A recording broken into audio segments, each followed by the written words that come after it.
sant yàlla.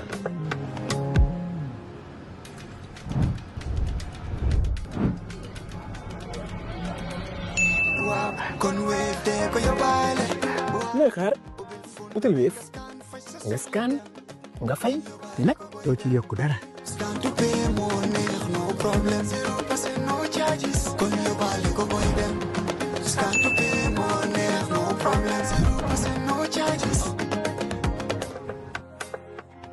Jar Oil, the company, have filling stations across the country, and our rates are relatively cheaper than anyone else across the country. Jar Oil is the biggest producer and distributor of cement in the country with the most competitive prices in the market. If you're an entrepreneur and your business is not yet registered, if you're looking to grow your registered business, or you're an accomplished professional, our Elevate program supports you with access to finance, access to markets, access to capacity building. Sign up now or refer a friend at ecobank.com/elevate. Elevate by EcoBank. A better way, a better Africa. The Ministry of Foreign Affairs, International Cooperation and Gambians Abroad is one of those government institutions whose work often happens beyond the immediate view of the Gambian public. And the reason is simple, because the work takes place mainly across borders, in diplomatic missions, and in negotiations with governments and international organizations. But ultimately, foreign policy is not just about governments talking to governments. It is about what those relationships deliver for Gambians, whether they are at home or living thousands of miles away. And that is where we'd like to take our conversation this morning. The issues confronting Gambians abroad, migration and consular services, and the practical benefits we're getting from international cooperation. And because this program is heard by Gambians across the world, we will also be giving our listeners abroad an opportunity to put their questions directly to the Minister. Our number again, +220 7711 And to underscore the importance of the issues of migration and diaspora, the Minister has brought with him the Director of Diaspora and Migration, Madam Ndumbe Saho. Honorable Minister, Madam Director, welcome to the program. Thank you very much, Peter. It is always a pleasure for us to join you here in Coffee Time. We're very happy to be here this morning. I am here with my Director of Diaspora and Migration, Madam Ndumbe Saho. We're happy that we join you to discuss issues that are affecting Gambians. Thank you. We talked about also what we do at the Ministry of Foreign Affairs. Absolutely. How we engage both nationally. We'll come to that. Let's allow Madam Director also to say a word of greeting. Welcome to the program. Thank you so much, Mr. Gomez. It's a pleasure to join the Honorable Minister today to this Coffee Time program. Look forward to a fruitful engagement. We will make sure this is a fruitful engagement. Let's start with, our relations with the outside world. What state would you say, they are in right now, and what is the government seeking to achieve through its foreign policy? Thank you very much.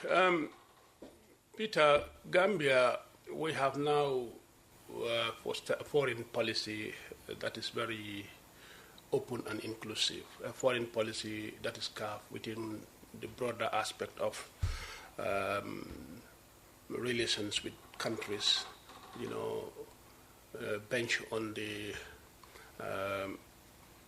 United Nations Charter as well as the African Union Charter, which is broadly looking into how we can promote international peace, how we can also talk about national sovereignty, territorial integrity, and also the national interest of this country.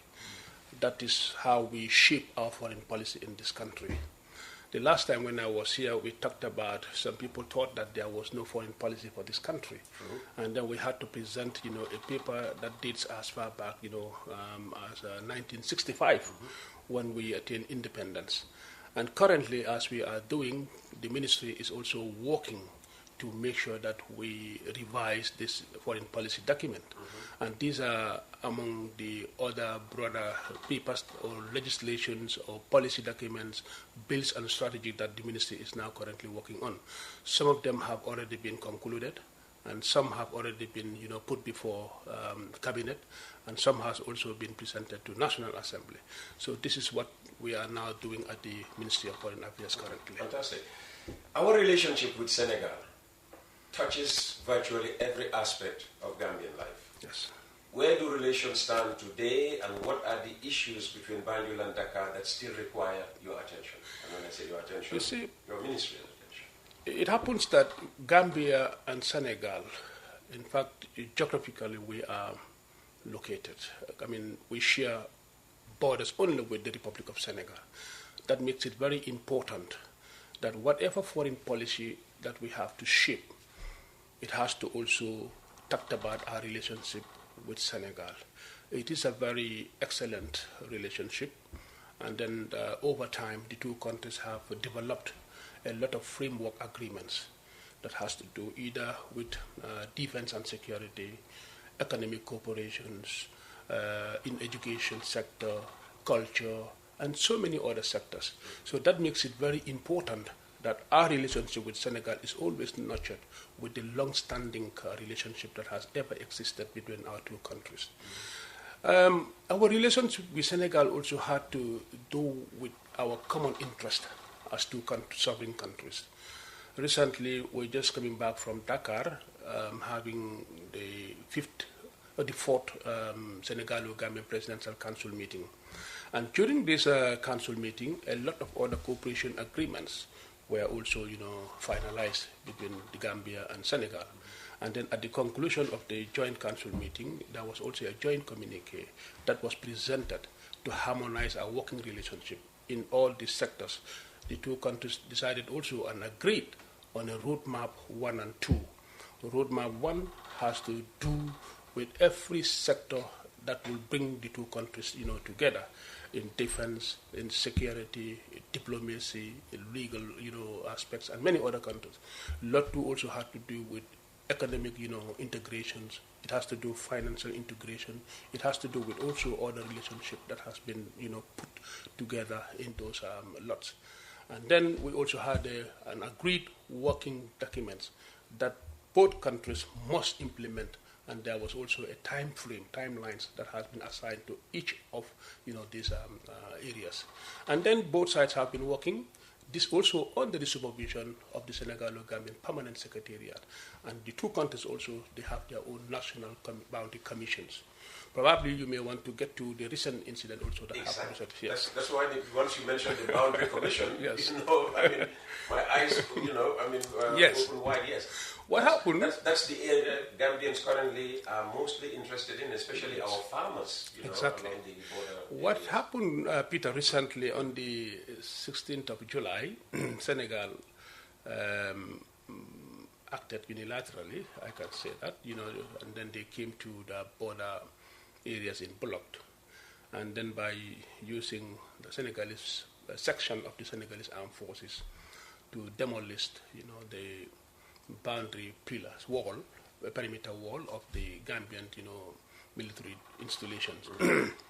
When the incident was ongoing, the instruction and directive that we received from His Excellency President Barrow was that the Gambian armed forces must de-escalate and then exercise maximum restraint by making sure that we maintain, peace and try to de-escalate, the situations. This is something that I would like to applaud the President for that, position. The two countries, we continue to enjoy the long-standing relationship. And I think when you look at what has been contained in those agreements that has to do with the border management issues, there is nowhere that it has been spelled out that the issue must be solved or resolved by militarily. All that what has been said was that we need to continue to engage, we need to use diplomacy, we need to use dialogue, we need to communicate. These are the language that was spelled out in those, communique. And then when Senegal uses a military, approach, I think the first thing that President did was to dispatch a special envoy. Myself, I was dispatched to Dakar, and then to go and deliver a special message to His Excellency President Bassirou Diomaye Diakhar Faye. What was in the message? And the message was that it has to reinforce, the kind of understanding and agreement between two countries, and that the use of military force, according to President Barrow, was that the military has no matter whatever differences or challenges that the two countries faces, the military has no place in that, especially when it comes to border management issues. It has to be left entirely with the institution that has been created by the two countries to deal with border issues rather than military. And I think the message also was received, openly. And then I think we also discussed the issues of the farmers as well. Because what was also given to our farmers that are farming in Senegal, equally we have Senegalese farmers too that are also farming in the Gambia. I think Senegal came up with a decision to prevent, our farmers that have been farming in Senegal for hundreds of years. So that decision became a surprise also for Gambia. But alhamdulillah, that was part of the message of President Barrow, to say that our farmers, these are the people that we understand our two countries depend highly on the agriculture sector. And we must not, at this current moment, to do anything that would give a lot of issues to our farmers. Rather, we should allow them to continue their farming, and whatever we need to do regarding the border issues, that should be dealt with according to the right mechanisms that have been put in place. But and the message was understood. You're reading in the local media that farmers are still unable to get adjusted. Yes, it has been. And then after my meeting with the president, we agreed. We also had another consultative meeting between the two foreign ministers and also our technical experts. This was held at the Ministry of Foreign Affairs of Senegal with my counterpart, Minister Cheikh Niang. And then we agreed that this time around, the two national boundary commissions supervised by the Senegal-Gambia Permanent Secretariat must converge in Banjul. And immediately after our visit, they converged and also they agreed. So what is now left is that to allow, our farmers from both countries to have access to their farming, farmlands and continue, their farming. How do you think that?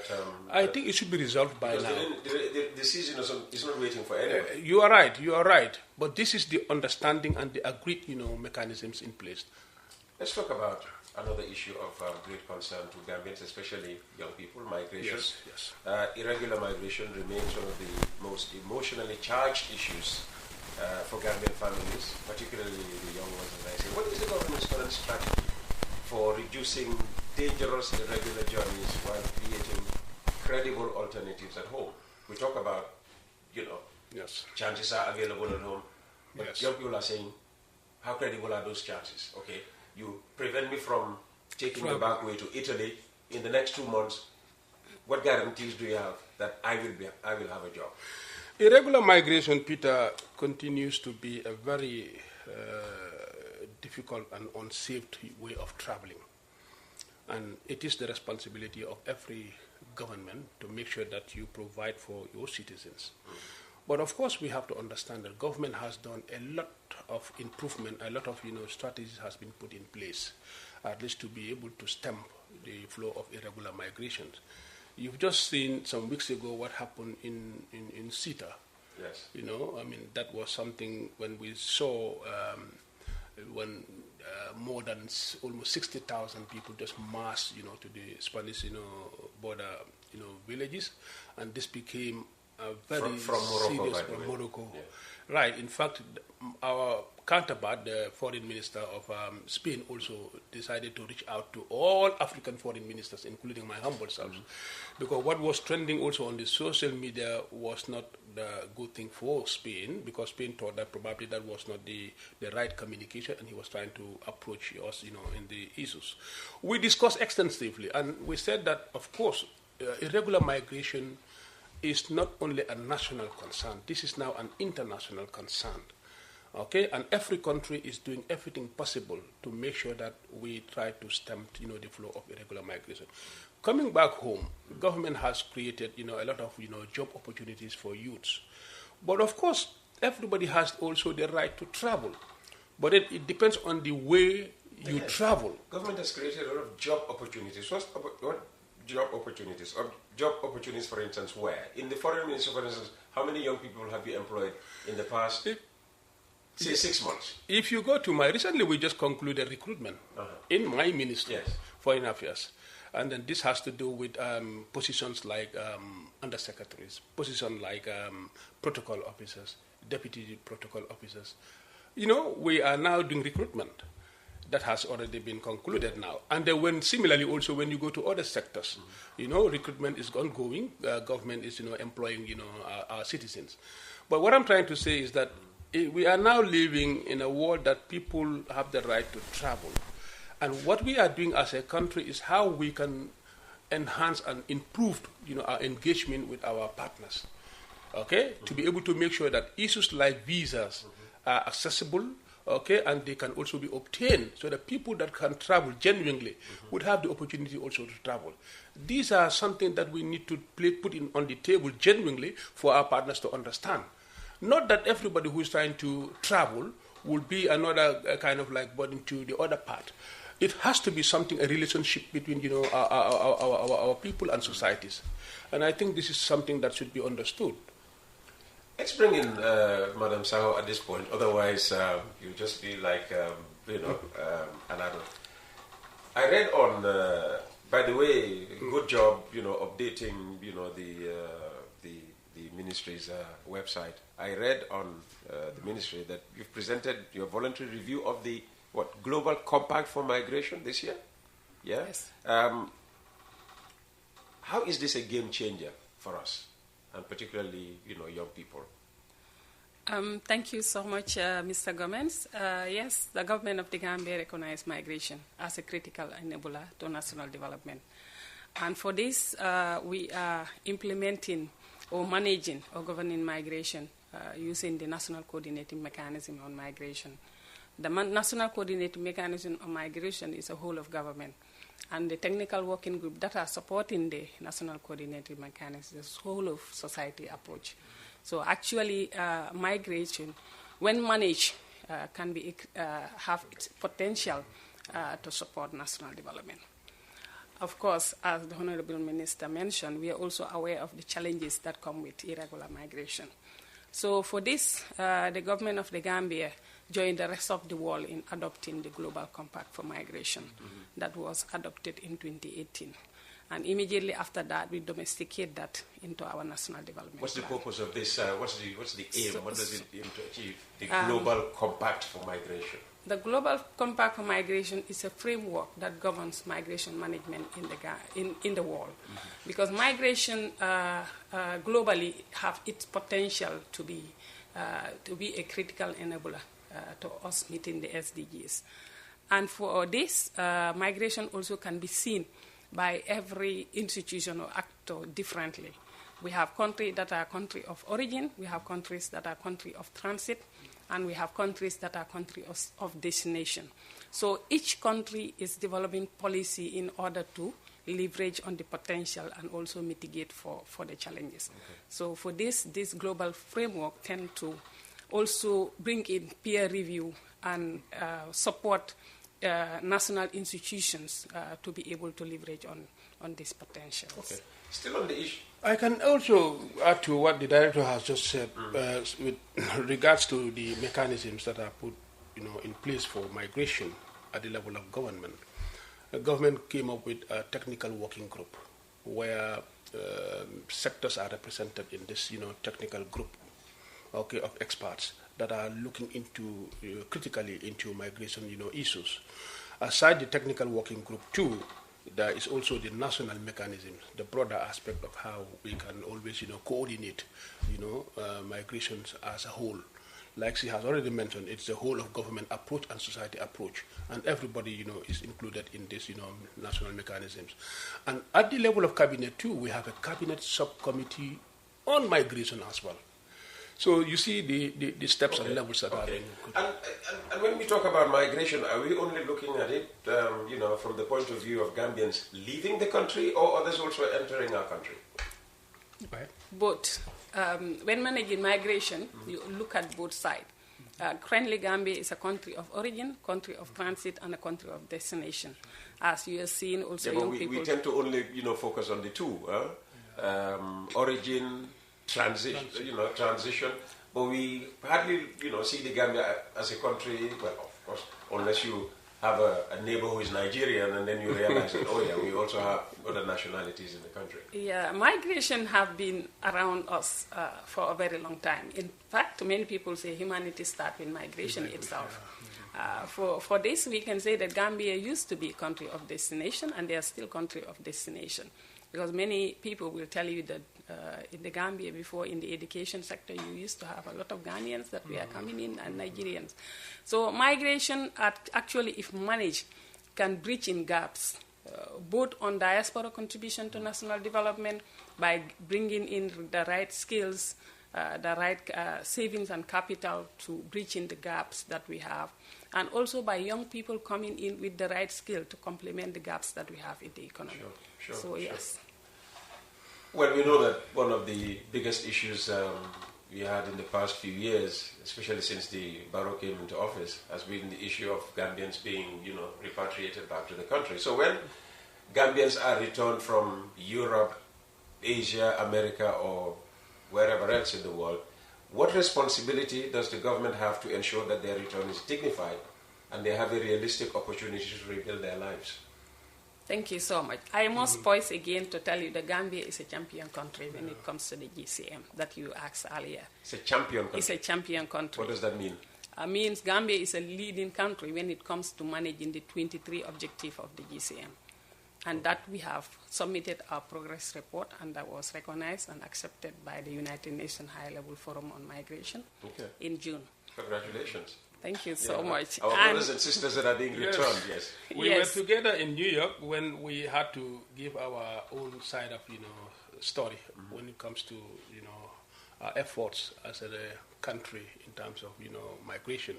And this was something that was applauded to by all those who were there around the table. What did they applaud? The way you treat the way we approach migration, and also the meeting up with the targets, the SDG targets. Okay, I think we've gone past that. We're trying to see now, our brothers and sisters who are being returned predominantly from Europe, Germany to be precise, how they are helped to resume their lives, in a dignified manner and build their lives.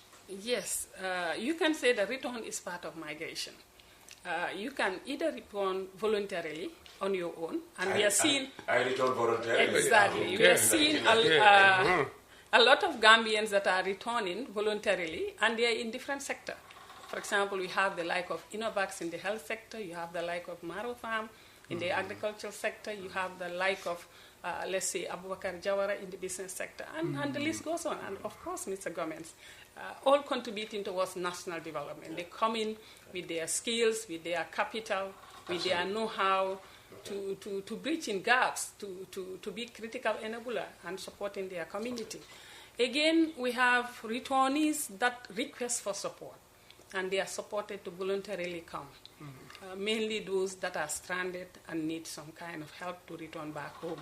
So we continue to support them with counselor service. We continue to support them to be repatriated back, especially those that are in the transit and are stranded. Yeah. But if you look back in the past 5 years, can you name one or two who've been helped, all right, who have become successful, like, the Maro Farm owners you talked about, the Mr. Gomez's and whatever?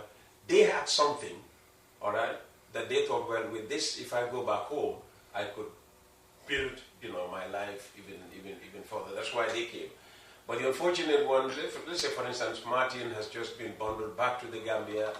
Now he requires the assistance of government. So for the past 5 years, we've been getting these people, coming back.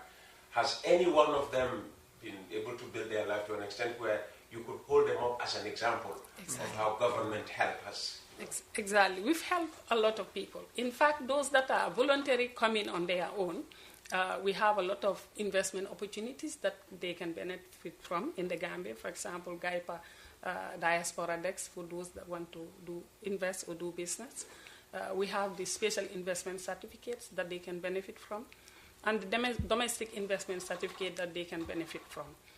among others. They are not excluded in any opportunities that are in the country. Again, going back for those that are forced, you have people that voluntarily come, but you have people that have exhausted their right to remain in the jurisdiction where they are, and they are forced to come in. And this, they are supported. We have this we call the National Referral Mechanism, under the National Coordinated Mechanism on Migration. I told you earlier, it's a whole of government, whole of society approach. So for those that are coming in force, we also have different institutions that are ready to receive them and support them based on their needs. We have reintegration support for certain countries. When they come in, we work very closely with partners. They have both financial support as well as skill support or psychosocial support, just based on their needs and also how willing they are to take the opportunity.